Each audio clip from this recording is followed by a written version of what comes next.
On January 28, 2022, Karen and John were out with friends before heading to a gathering at a house in Canton, Massachusetts. The home belonged to friends and acquaintances, many of them connected socially and professionally to law enforcement circles. Later that night, John O'Keefe was discovered unresponsive outside, lying in the snow. He later died from his injuries. Prosecutors argue that Karen struck him with her SUV during an argument and left him outside in freezing conditions.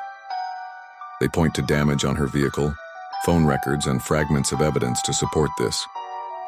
But the defense presents a different theory, that John may have gone into the house and something happened there.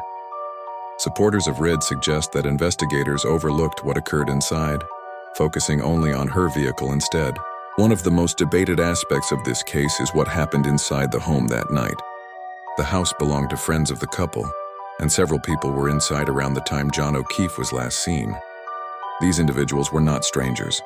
They were socially close and in some cases connected to law enforcement circles. Critics of the investigation argue that this is where potential conflicts of interest come into play. If something happened inside the house, was it fully investigated? Were all witnesses questioned with the same scrutiny as Karen Red? Or did personal and professional ties create blind spots in the investigation? Prosecutors maintain that John never went into the house and that the evidence points to him being struck outside.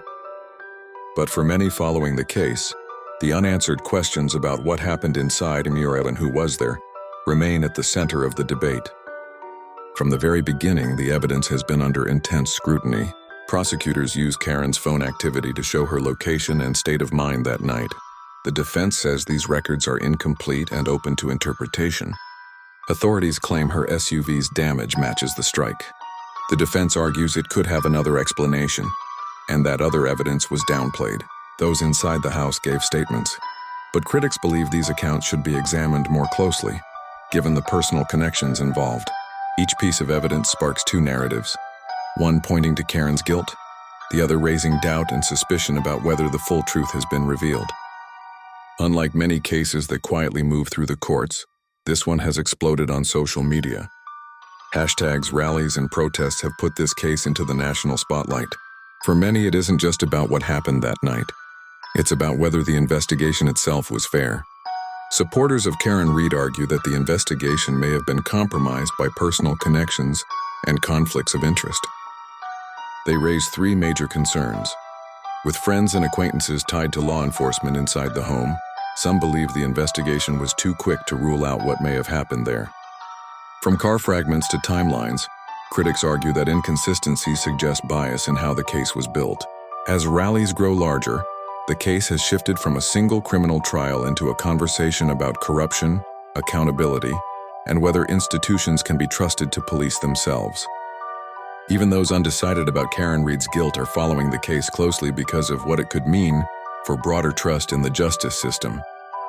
While corruption concerns dominate headlines, the trial itself still hinges on the facts and the timeline. Did John O'Keefe never make it into the house that night, as prosecutors insist? Or is there truth to the defense's suggestion that what happened inside has been overlooked? This case has grown beyond just Karen Reed. It's about how investigations are handled, whether personal relationships compromise fairness, and whether the public can trust the system to deliver justice without bias. For some, Karen Reed is guilty and the case is straightforward. For others, she is the target of a flawed or corrupt investigation. The Karen Reed case is more than a tragic story. It's a test of public trust. Prosecutors say the evidence proves Karen's guilt. Her defense says she's being scapegoated while the truth about what happened inside the house remains hidden. And while the court focuses on the legal battle, the public is left asking, was this investigation truly fair? Was Karen Reed wrongfully targeted? Or is she guilty as charged? Until the case reaches a conclusion, these questions will continue to drive debate and keep this case in the spotlight. What do you think? Was this a fair investigation? Or is there more to the story than what we've been told? Let me know in the comments. And if you want to stay updated on this case and other true crime stories, don't forget to like this video and subscribe for more.